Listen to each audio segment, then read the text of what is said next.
ഞാൻ ഈ വീഡിയോ ലക്ഷ്മിപ്രിയയ്ക്ക് വേണ്ടിയാണ് ഇടുന്നത്. ലക്ഷ്മിപ്രിയ, കുറച്ച് നാളുകളായിട്ട് സോഷ്യൽ മീഡിയ നിങ്ങളെ കടന്നാക്രമിക്കുന്നത് കാണുമ്പോൾ അത് കണ്ട് സഹിക്കാൻ വയ്യാഞ്ഞിട്ടാണ് ഞാനിത് സംസാരിക്കുന്നത്.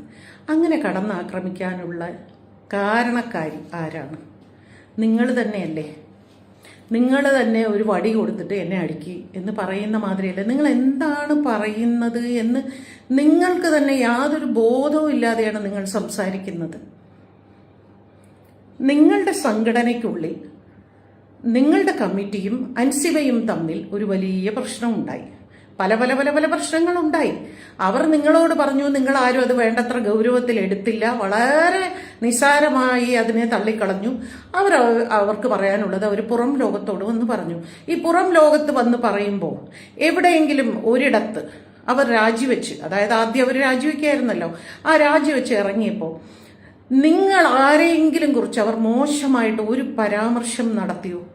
വ്യക്തിപരമായി ഒരു വ്യക്തിഹത്യ നടത്തിയോ? ജനറൽ ബോഡിയിൽ വെച്ച് അവർക്ക് പറയാനുള്ളത് അവർ തെളിവ് സഹിതം ജനറൽ ബോഡിയുടെ മുമ്പാകെ പറഞ്ഞു. നിങ്ങളെല്ലാവരും ഉത്തരം മുട്ടി നിങ്ങൾ രാജിവെച്ച് പുറത്തു വന്നു.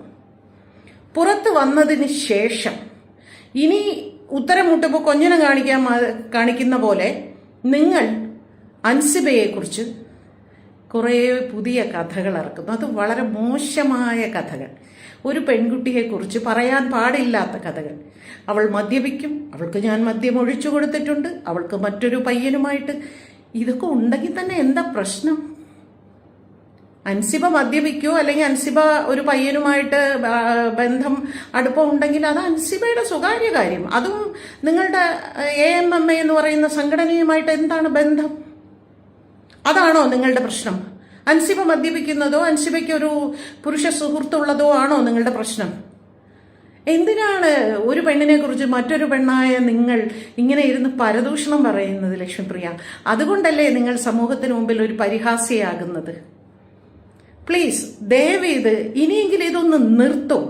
നിങ്ങൾക്ക് അൻസിബയുടെ അഭിപ്രായത്തിനോട് എതിരഭിപ്രായം പറയണം എന്നുണ്ടെങ്കിൽ നിങ്ങൾ കോടതി മുഖാന്തരം സംസാരിക്കൂ. തെളിവെല്ലാം കയ്യിലുണ്ടെങ്കിൽ കോടതി വഴി സംസാരിക്കൂ. അതല്ലാതെ സോഷ്യൽ മീഡിയയിൽ വന്നിരുന്ന് ഒരു പെൺകുട്ടിയെക്കുറിച്ച് ഒരു കഥകൾ ഇറക്കി വിടരുത്. ഉള്ളതോ ഇല്ലാത്തതോ എന്തുമായിക്കോട്ടെ, ഒരാളെക്കുറിച്ച് സ്വകാര്യ ജീവിതത്തെക്കുറിച്ച് ഇത്തരം പരാമർശം നടത്തുമ്പോൾ ഈ 2026 ആരും ആ പെൺകുട്ടിയെ തെറ്റിദ്ധരിക്കില്ല. ആ കാലമൊക്കെ കടന്നുപോയി. അത്തരം കുലസ്ത്രീ പരിവേഷമൊക്കെ എന്നേ കടന്ന് സ്ത്രീകൾ ഒരുപാട് മുൻപോട്ട് വന്നു. ലക്ഷ്മിപ്രിയ, ദയവീത് അത് മനസ്സിലാക്കൂ. അതുകൊണ്ട് അൻസിബയോട് സംസാരിക്കണമെങ്കിൽ നിങ്ങളുടെ സംഘടനാപരമായ കാര്യങ്ങൾ നിങ്ങൾ ഒരു അഭിമുഖത്തിൽ കൂടെയോ നിങ്ങളുടെ സോഷ്യൽ മീഡിയയിൽ കൂടെയോ നിങ്ങൾ സംസാരിക്കൂ. അല്ലാതെ അൻസിബയുടെ സ്വകാര്യ ജീവിതത്തെ കുറിച്ച് നിങ്ങൾ സംസാരിക്കരുത്. അതിന് അധികാരം നിങ്ങൾക്കില്ല. അത് നിങ്ങൾ സംസാരിക്കും തോറും സമൂഹത്തിന് മുമ്പിൽ നിങ്ങൾ പരിഹാസ്യയാകും. സമൂഹം നിങ്ങളെ ആക്രമിച്ചുകൊണ്ടേയിരിക്കും.